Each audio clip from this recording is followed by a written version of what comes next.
పాకిస్తాన్ మాజీ కెప్టెన్ బాబర్ అజమ్ పేరిట ఉన్న ప్రపంచ రికార్డును team India test captain Shubman Gill బద్దలు కొట్టాడు.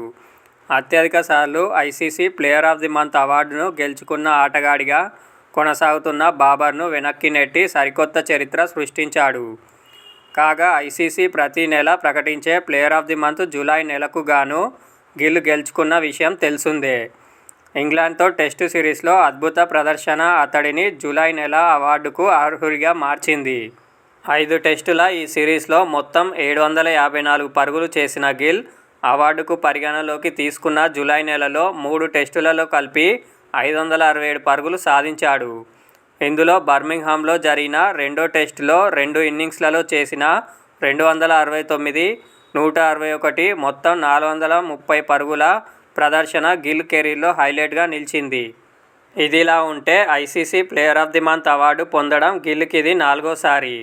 2023 జనవరిలో, సెప్టెంబర్లో, 2025 జనవరిలో, జూలైలో గిల్కి ఈ అవార్డు దక్కింది. ఈ క్రమంలోనే అత్యధిక సార్లు ఈ అవార్డు నెగ్గిన మేల్ క్రికెటర్గా, అదేవిధంగా ఒకే ఏడాదిలో 2 సార్లు అవార్డు గెలిచిన తొలి ప్లేయర్గా గిల్ నిలిచాడు. రెండో స్థానంలో 3 సార్లు ప్లేయర్ ఆఫ్ ది మంత్ అవార్డును బాబర్ అజమ్ గెలుచుకున్నాడు.